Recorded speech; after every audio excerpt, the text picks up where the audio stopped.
iman yang hidup bagi kami, agar kami tetap percaya pada anak-Mu Tuhan Yesus Kristus Tuhan kami. Jadikanlah hati kami tahir ya Allah, dan perbaharui iman kami, supaya kami tetap bersukacita mengingat ampunan dosa kami, oleh karena anak-Mu Tuhan Yesus Kristus Tuhan kami. Amin.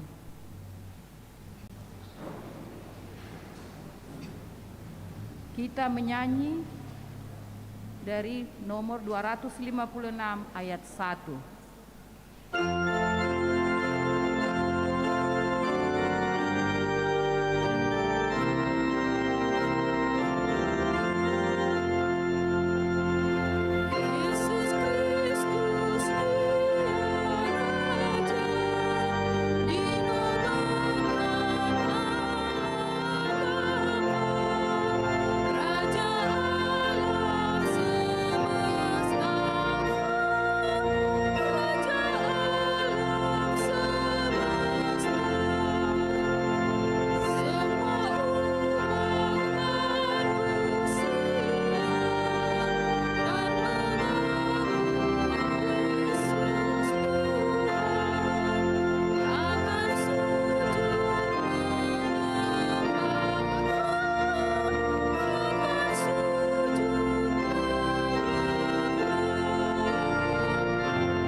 Dengarkanlah hukum Tuhan yang terambil dari hukum Taurat yang pertama, dan artinya, hukum Taurat yang pertama berbunyi demikian: Akulah Tuhan Allahmu, jangan ada padamu Allah lain di hadapanku. Maksudnya adalah kita harus lebih takut, lebih kasih, dan lebih yakin dan percaya terhadap Allah daripada terhadap segala-galanya. Demikianlah hukum Tuhan. Marilah kita memohon kekuatan dari Tuhan untuk melakukan hukum-Nya. Ya Tuhan Allah, kuatkanlah kami melakukan yang sesuai dengan hukum-Mu. Amin. Kita menyanyi dari buku nyanyian nomor 207 ayat 1 dan 2.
Marilah kita merendahkan diri di hadapan Tuhan untuk mengampunan dosa-dosa kita. Mari kita berdoa. Ya Bapa Tuhan kami yang di surga, Engkau maha kasih dan benar, berkat-Mu melimpah dan kekal selama-lamanya. Kasihanilah kami ya Tuhan. Lupakanlah segala kejahatan dan dosa kami. Kami sering berbuat dosa terhadap Engkau dan membangkitkan amarah-Mu karena kami sering melanggar hukum-Mu. Limpahkanlah kasih sayang-Mu kepada kami dan berkatilah kami dengan pertolongan-Mu. Ya Tuhan Allah, sumber kebahagiaan kami, ampunilah segala dosa dan pelanggaran kami di dalam anak-Mu Tuhan Yesus Kristus Juru Selamat kami. Amin.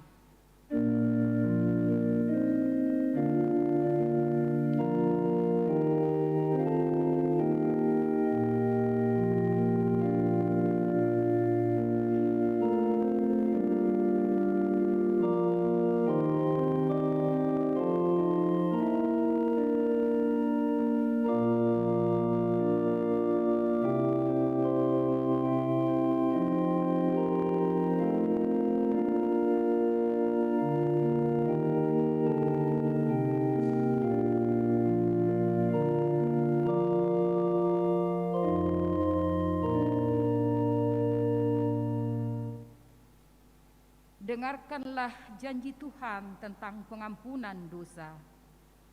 Karena semua orang telah berbuat dosa dan telah kehilangan kemuliaan Allah, dan oleh karena kasih karunia telah dibenarkan dengan cuma-cuma karena penebusan dalam Kristus Yesus. Kristus Yesus telah ditentukan Allah menjadi jalan perdamaian karena iman dalam darah-Nya.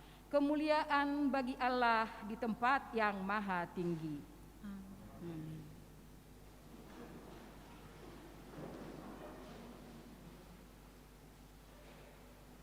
Menyanyi dari buku nyanyian nomor 707 ayat 1.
Marilah kita mendengar firman Tuhan yang ditetapkan untuk hari Minggu ini, yang terambil dari Ibrani 6 ayat 17 sampai dengan 20. Mari kita membacanya secara responsoria. Ibrani 6 ayat 17 sampai dengan 20. Karena itu, untuk lebih meyakinkan mereka yang berhak menerima janji itu akan kepastian putusannya, Allah telah mengikat dirinya dengan sumpah.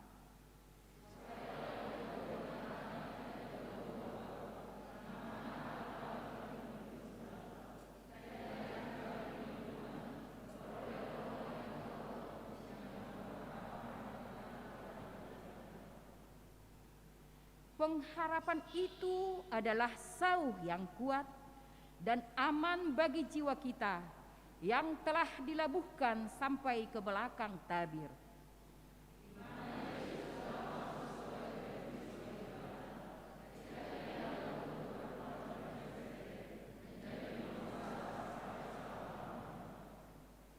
Demikianlah firman Allah. Berbahagialah orang yang mendengar firman Allah serta memeliharanya. Amin.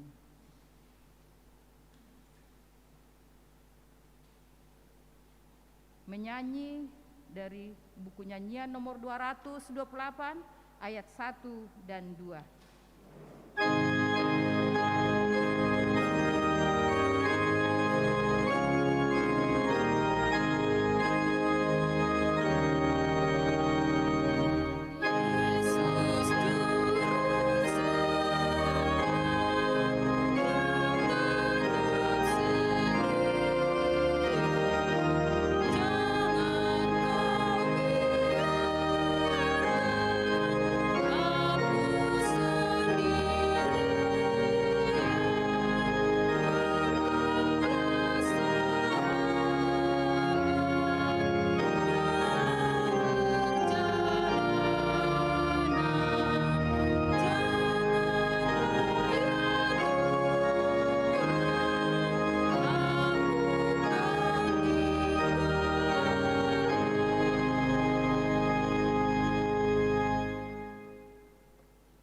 Marilah kita bersama-sama mengaku iman kepercayaan kita, sebagaimana teman-teman seiman di seluruh dunia, kita bersama-sama mengucapkannya.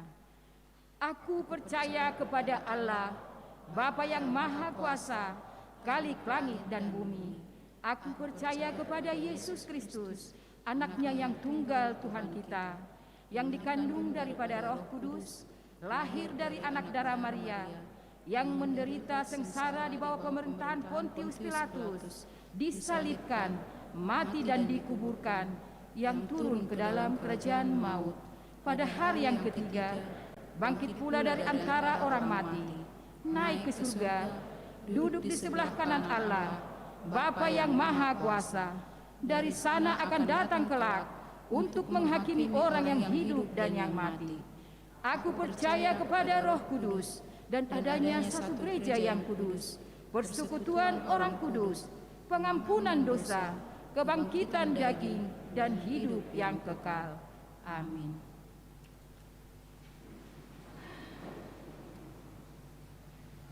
Mari kita mendengarkan warta jemaat.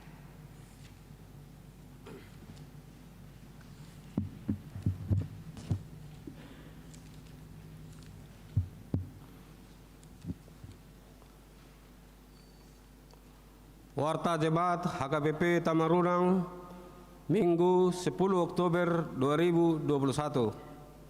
Romawi 1, Warta Umum. Nama minggu kita hari ini yaitu Minggu 19 setelah Trinitatis. Topik minggu, Allah yang tidak pernah berubah. Debata na manotong. 2. Ibadah minggu. Ibadah Minggu 17 Oktober 2021 dilaksanakan di gereja masuk pukul 9.00 WITA dan berbahasa Batak. Dihimbau kepada semua jemaat yang berencana beribadah di gereja agar tetap mengikuti protokol kesehatan. 3. Kegiatan Basar. Hari ini panitia pesta akan mengadakan basar, yaitu A. Basar makanan berupa sasang B2 dan arsik B2, masing-masing dengan harga 50.000 per bungkus. B. Kaos ulang tahun HKBP Tamarunang ke-12 dengan harga Rp100.000. Basar tersedia di depan pintu utama gereja. Marilah kita ikut berpartisipasi. 4. PA Remaja Naposobulung HKBP Tamarunang. Gereja akan melaksanakan PA Remaja Naposobulung pada hari Sabtu 16 Oktober 2021 yang akan datang, bertempat di gereja ini, masuk pukul 19.00 WITA. Dihimbau kepada seluruh remaja Naposobulung agar mengikuti kegiatan tersebut. 5. Panitia Pesta Natal Remaja Naposobulung HKBP Tamarunang. Pada hari Minggu 26 September 2021 yang lalu, telah terpilih Panitia Natal Remaja Naposobulung HKBP Tamarunang. Nama-nama Panitia Remaja Naposobulung yaitu Ketua Nikodemus Silitonga, Wakil Ketua Andi Hutasoid, Sekretaris Cornelia Boru Siombing, Bendahara Restuti Boru Rumah Horbo, Seksi acara, Koordinator Sabrina Borsiombing. Anggota Desi Borsilain, Olivia Borsianturi, Joseph Panjaitan, Febi Borbarpaung, Gabriel Hutasoit, Supandang Sianturi, Putri Borpanjaitan, Exaudi Siombing, Vincenzius Siombing. Seksi dana strip konsumsi, Koordinator Febrianti Boru Panjaitan. Anggota Putra Hutabalian, Esther Boru Siombing, Widya Boru Saragi, Siva Boru Sitompul, Mikael Sianturi, Apridupan Sianipar, Hosea Panjaitan, Yosi Nababan. Seksi Humas dan Perlengkapan, Koordinator Yuli Boru Siombing. Anggota Marissa Borsilain, Efraim Sianturi, Mario Rumahorbo, Gersom Saragi, Iko Panjaitan, Stephen Hutasoit, Ailen Boru Nababan, dan Naga Sitinjak. 6. Persembahan ke depan. Hari ini kita akan mengumpulkan persembahan amplop ke depan untuk operasional gereja kita. 7. Menjaga kebersihan gereja. Dihimbau kepada semua jemaat agar kita ikut serta menjaga kebersihan di dalam gereja dan lingkungan gereja dengan membuang sampah masing-masing di tempat sampah yang telah disediakan. 8. Jemaat yang sakit. Majelis dan seluruh jemaat HKBP Tamarunang mendoakan jemaat yang sakit di rumah maupun di rumah sakit. Kiranya Tuhan senantiasa memberikan kesembuhan dan kesehatan. Jika ada jemaat yang sakit di rumah maupun di rumah sakit, mohon kiranya diberitahukan kepada majelis atau pendeta. Jemaat yang sakit, 1. Iin Boru Sianipar dirawat di rumah. 2. Nyonya Situa D. Hutapea Boru Siregar dirawat di rumah. 9. Jemaat yang berulang tahun. Majelis HKBP Tamarunang menyampaikan selamat ulang tahun kepada jemaat yang berulang tahun dari tanggal 4 sampai 10 Oktober.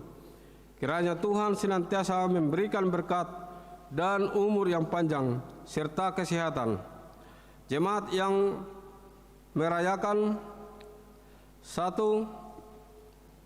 Monica Klesia Boru Silaban, wilayah 1. 2. Bapak M. Hasibuan, wilayah 1.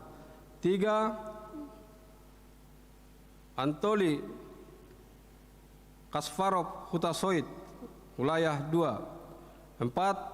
Bapak Situa M. Butar-Butar, wilayah 2. 5.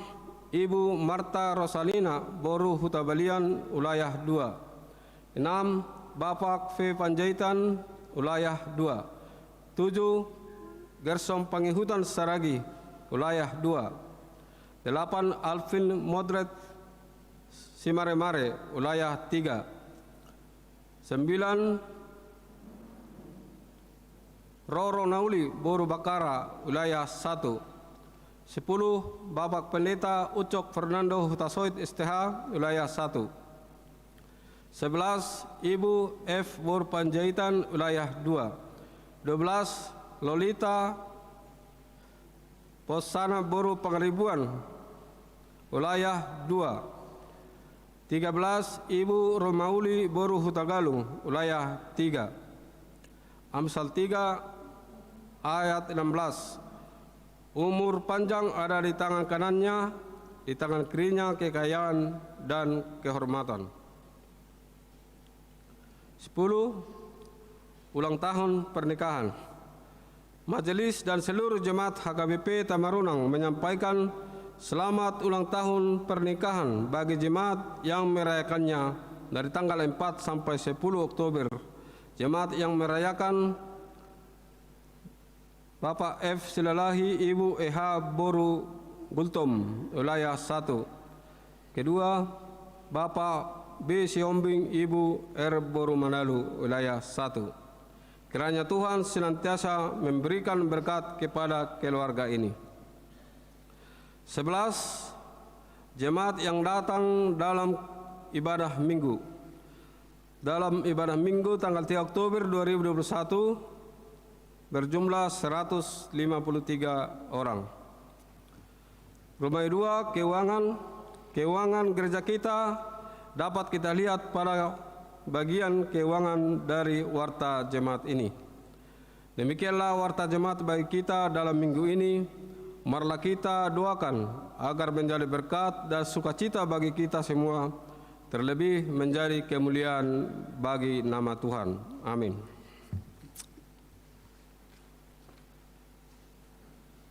Kita menyanyi dari buku nyanyian 719 ayat 1 sampai dengan berikutnya sambil kita menyerahkan persembahan 1A, 1B, dan 2. Yesus,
damai sejahtera Allah yang melampaui segala akal kiranya menyertai hati dan pikiran saudara-saudara di dalam Kristus Yesus Tuhan kita. Amin. Saudara-saudara yang dikasihi Tuhan, mari kita buka firman Tuhan pada hari ini, tertulis dari Ayub pasal 23 ayat 10 sampai 17. Ayub 23 ayat 10 sampai 17, beginilah bunyi firman Tuhan. Karena ia tahu jalan hidupku,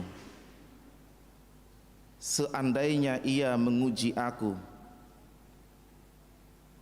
aku akan timbul seperti emas. Kakiku tetap mengikuti jejaknya,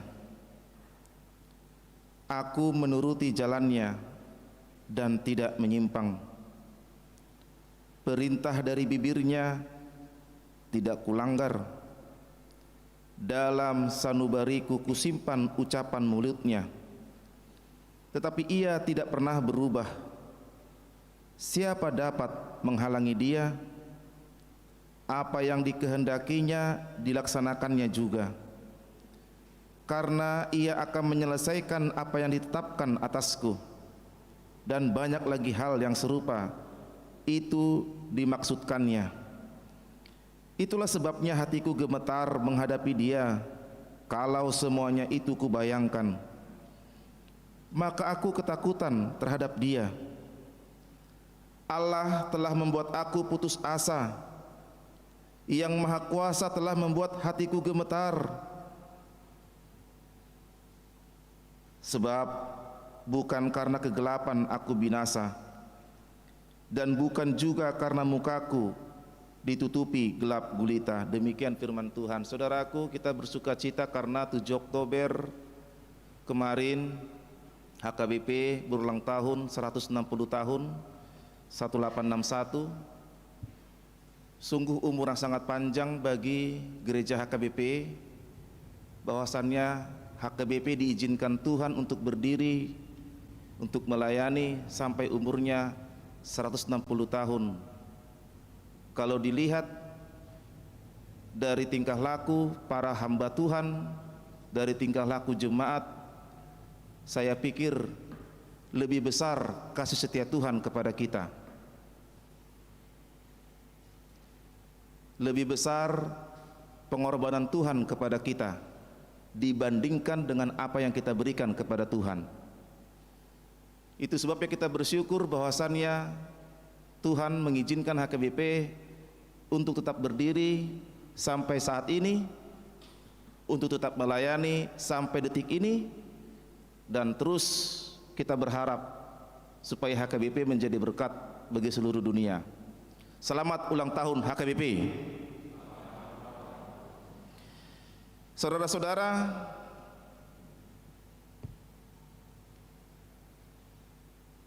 pada umumnya pemikiran kita, dan ini sama dengan pemikiran konteks perjanjian lama, orang benar, orang saleh, diberkati Tuhan, diberikan kekayaan, kemakmuran, dan damai sejahtera. Dan itulah yang diungkapkan oleh John Ren, penulis buku Perjanjian Lama juga. Pada umumnya orang baik akan diberkati Tuhan. Itu pemikiran kita. Orang jahat, orang fasik, orang berdosa akan dihukum Tuhan. Itu sebabnya kalau ada kita yang sakit, kalau ada kita yang mengalami kerugian, kalau ada kita yang mengalami ketidaknyamanan dalam hidup, langsung kita bertanya, apa salahku Tuhan? Apa dosaku Tuhan? Itu berdasarkan pemahaman ini, kita menganggap bahwasannya orang benar pasti diberkati Tuhan melalui pekerjaannya, orang fasik pasti dihukum Tuhan. Itu konsep kita dan konsep dunia kuno di Perjanjian Lama. Sekarang konsep itu mau dibongkar oleh peristiwa Ayub. Konsep ini mau dibongkar. Kenapa saya katakan mau dibongkar? Ayub dia orang yang saleh. Ayub dia orang yang benar. Ayub dia orang yang takut akan Tuhan. Kalau kita ikuti Ayub pertama itu, dia rajin berdoa, rajin memberikan persembahan kepada Tuhan, dia dekat dengan Tuhan, betul-betul dia dekat dengan Tuhan. Dan Tuhan memuji dia sebagai orang yang saleh, orang yang beriman. Tetapi justru kenapa orang yang saleh, orang yang benar, orang yang dekat dengan Tuhan justru sangat menderita hidupnya?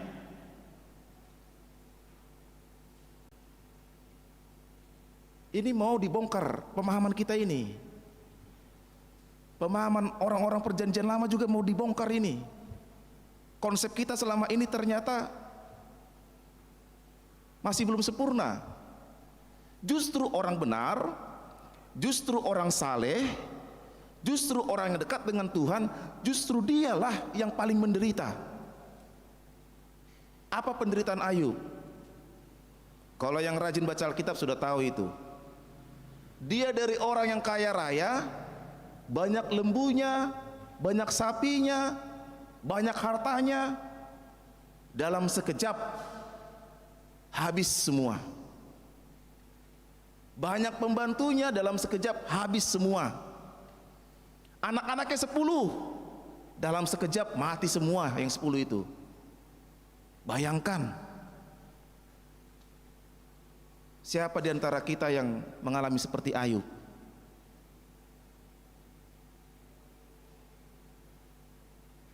Dia sudah kehilangan harta, dia kehilangan anak-anaknya, bahkan istrinya pun. Udahlah, kutuk aja Tuhanmu itu, gak benar kau, rajin kau berdoa tapi begitunya kau terima, rajin kau beribadah, rajin kau kasih pelean, toh menderitanya hidupmu. Sekarang kau kena penyakit kulit yang sangat mengerikan, bahkan harus sampai kaca itu menggaruk kulitnya itu.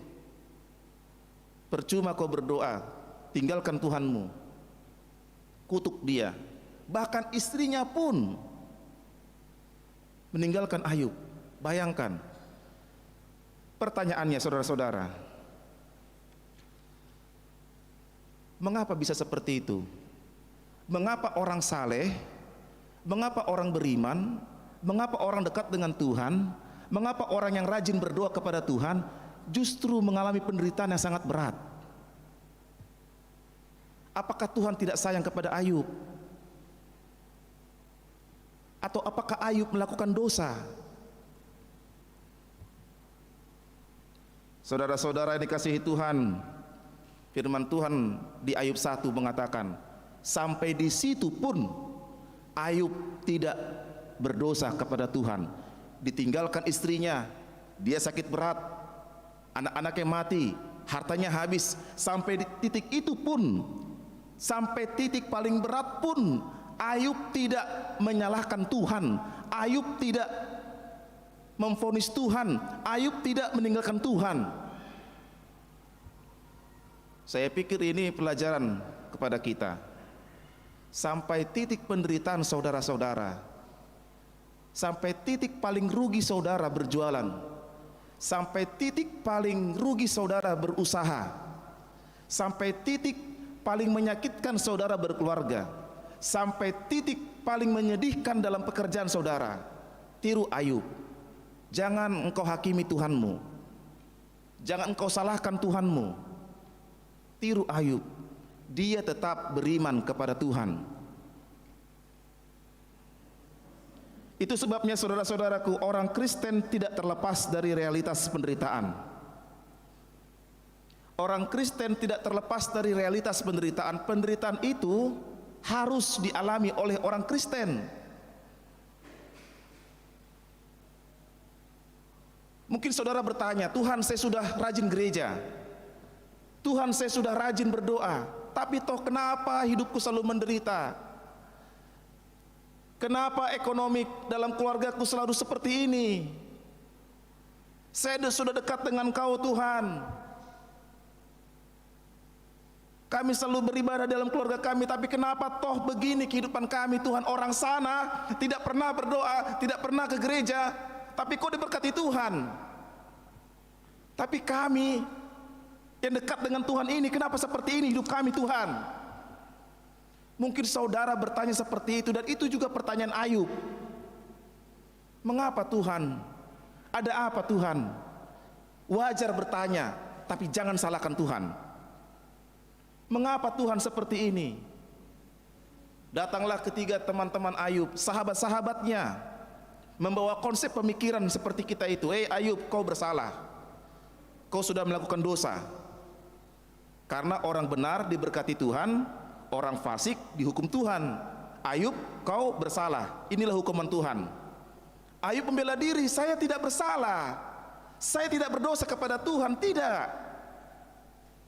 Sahabatnya loh, sahabat, teman dekat, soulmate-nya, justru menghakimi Ayub.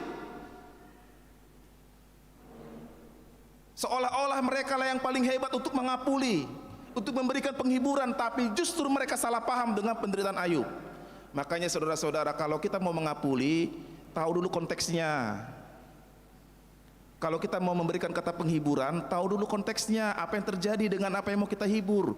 Jangan asal kita bicara, supaya jangan salah penghiburan kita itu. Apa yang diderita oleh apa yang mau kita hibur ini harus tahu dulu, pahami dulu. Oh, penderitaan ini begini, kehilangan anggota keluarga, oh dia sakit, oh seperti ini, oh seperti ini. Inilah yang cocok kata penghiburan itu. Teman-teman Ayub seolah-olah jago dia menghibur, tapi salah konteks dia. Dikatakan, Ayub kau berdosa, engkau jahat, makanya kau dihukum Tuhan, habis hartamu, sakit-sakit kau sekarang. Tapi Ayub tidak, saya tidak berdosa, saya tidak berbuat jahat kepada Tuhan. Maka dari itulah pasal 23 ini, lebih baguslah saya membela diri di hadapan Tuhan daripada saya dihakimi teman-teman saya. Lebih bagus saya menghadap Tuhan yang membela saya. Saudara-saudara yang dikasihi Tuhan, saya katakan sekali lagi,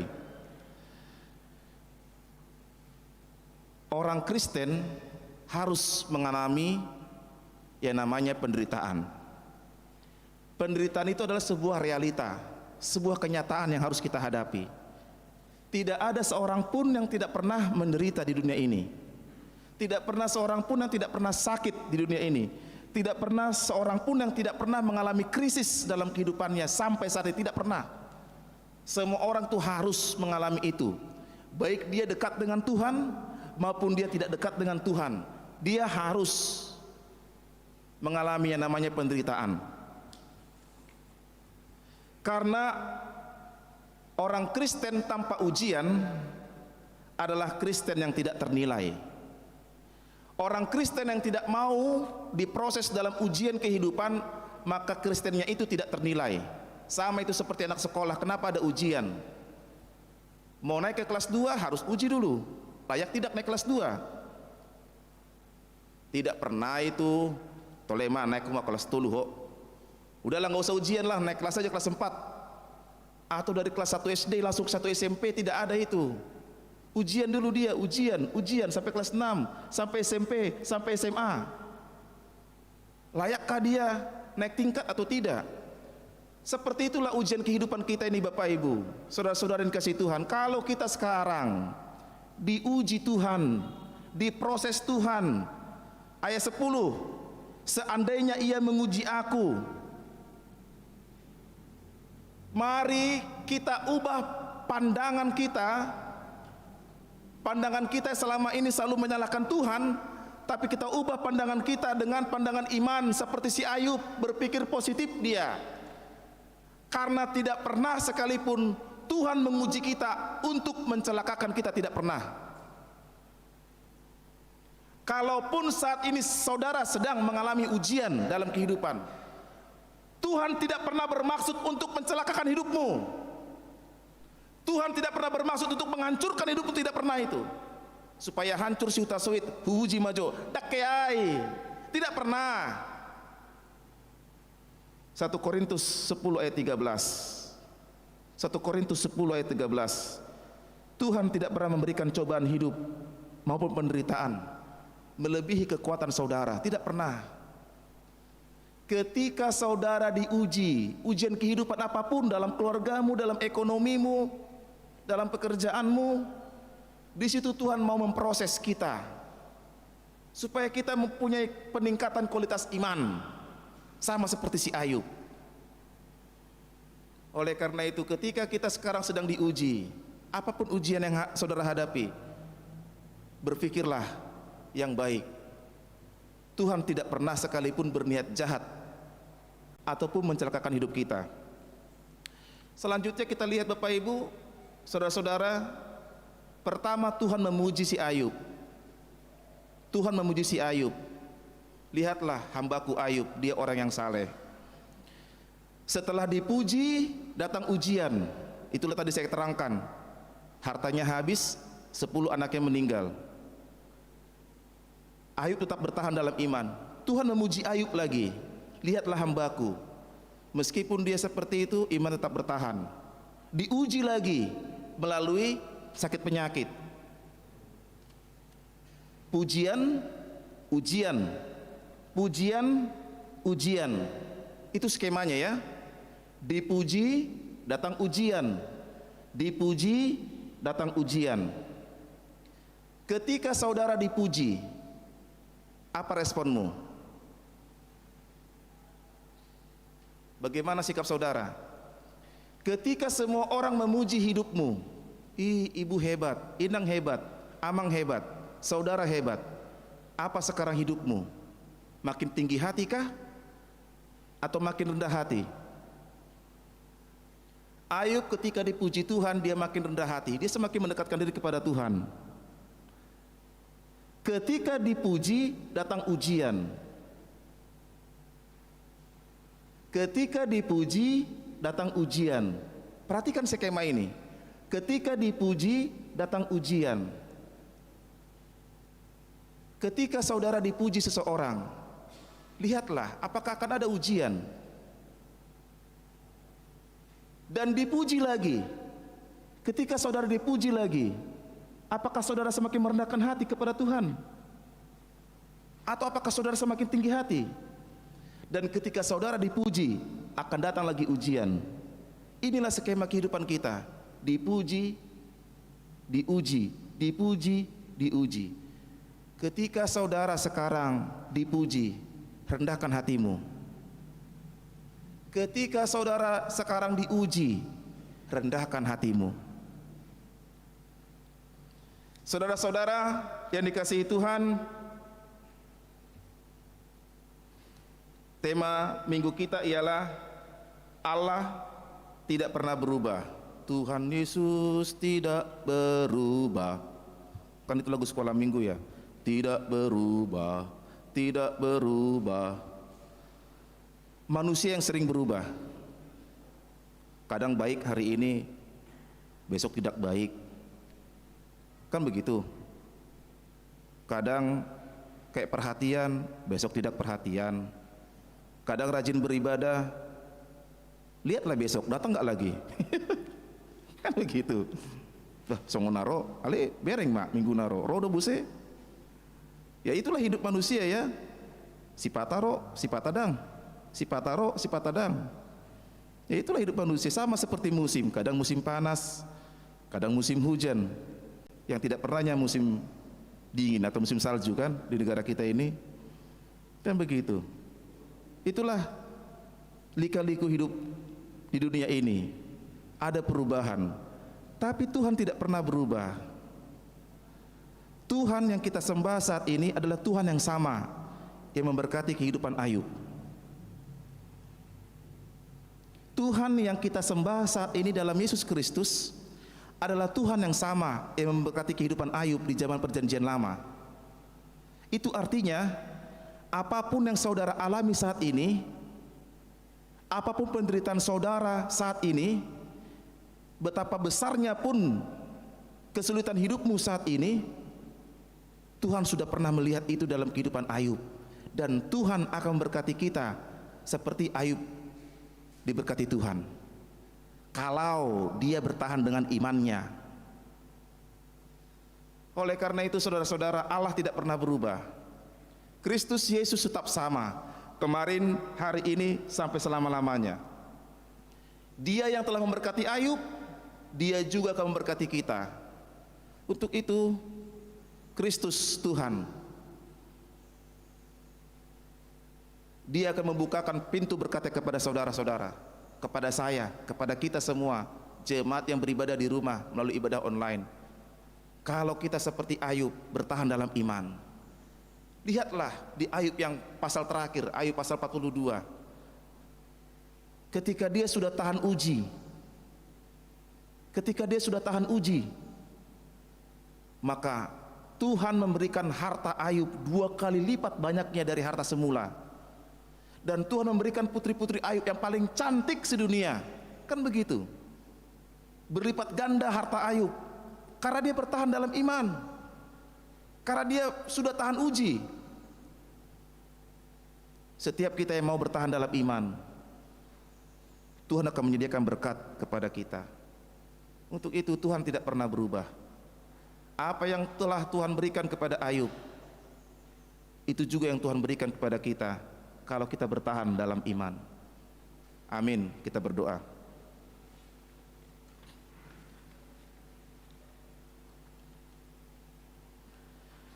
Terpujilah Tuhan yang memberikan kami firman dari pengalaman hidup Ayub. Orang benar, orang beriman, orang saleh, orang dekat dengan Tuhan, pasti juga akan mengalami realitas penderitaan.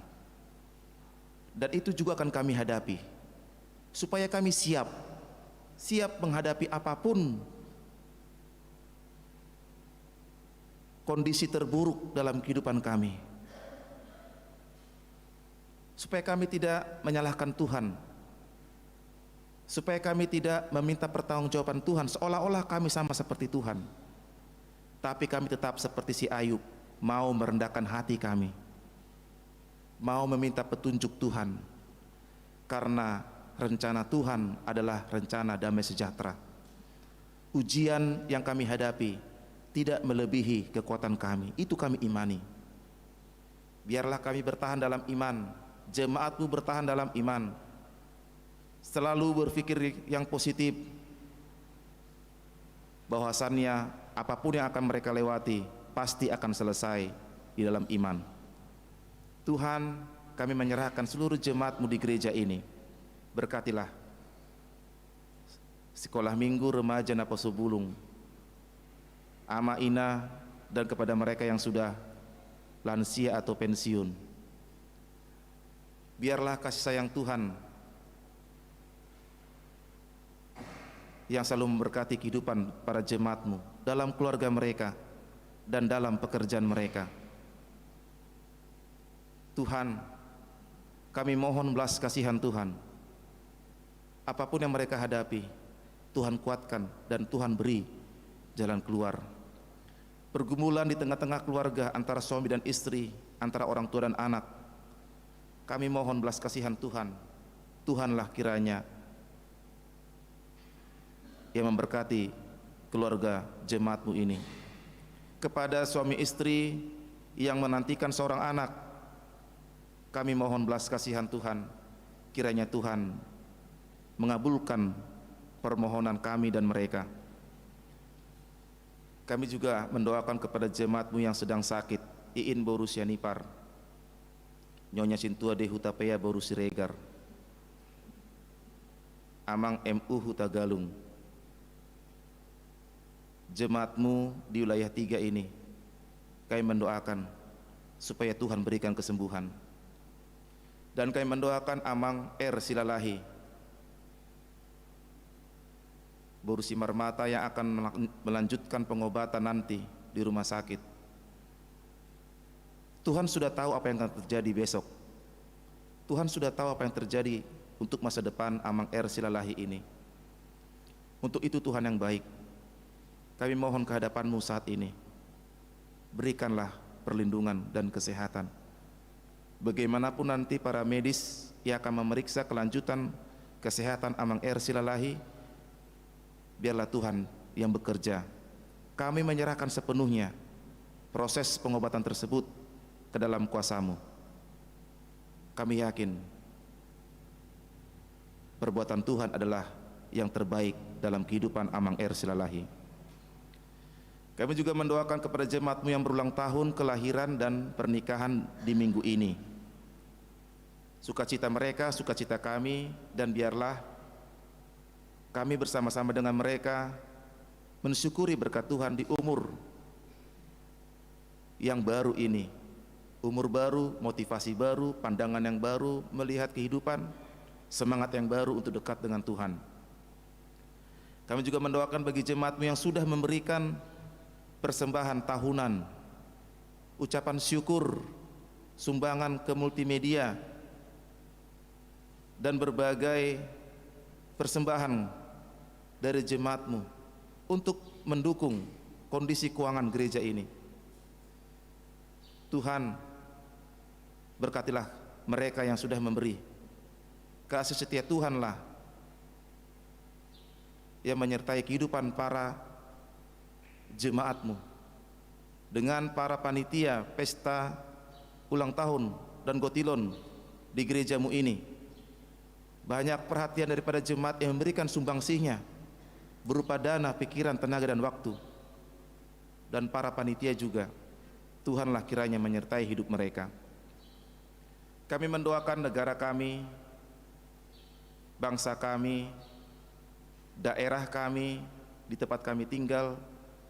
Kami yakin Tuhan beserta dengan kehidupan kami.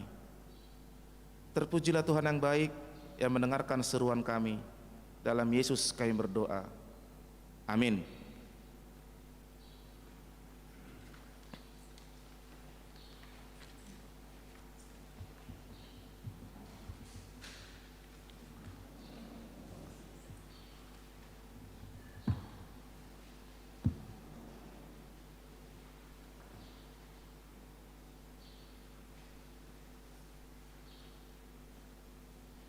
Kita memuji Tuhan dari buku nyanyian 763 ayat 1 sampai berikutnya, sambil kita menyerahkan persembahan ke depan.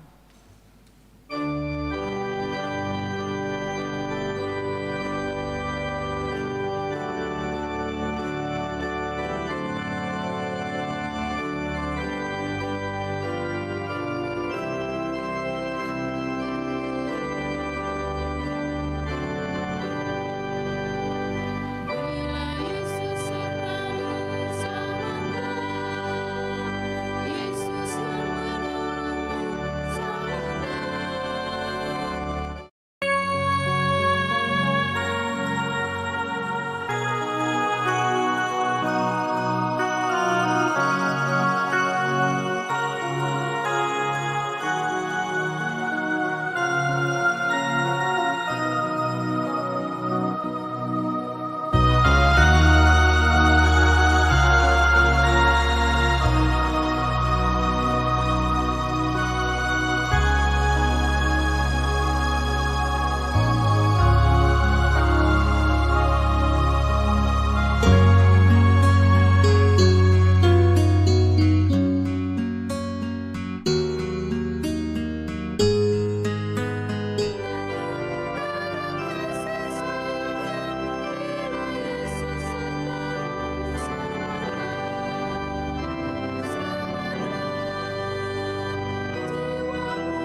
marilah kita berdoa untuk menyerahkan persembahan kita kepada Tuhan.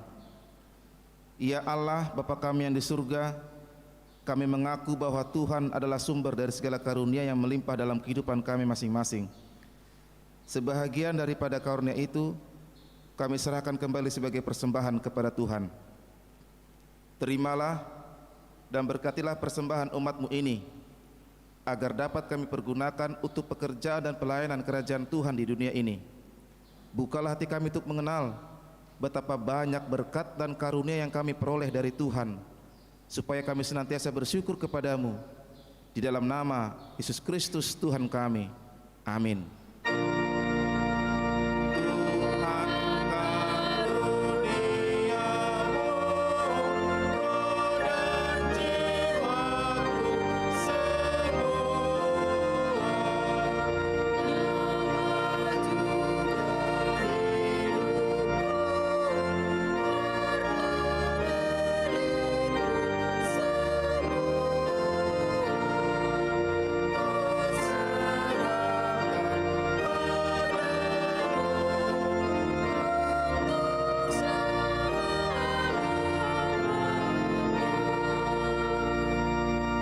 Kami yang di surga, dikuduskanlah namamu. Datanglah kerajaanmu. Jadilah kehendakmu di bumi seperti di surga. Berikanlah kami pada hari ini makanan kami yang secukupnya. Dan ampunilah kami akan kesalahan kami, seperti kami juga telah mengampuni orang yang bersalah kepada kami. Dan janganlah membawa kami ke dalam pencobaan, tetapi lepaskanlah kami daripada yang jahat.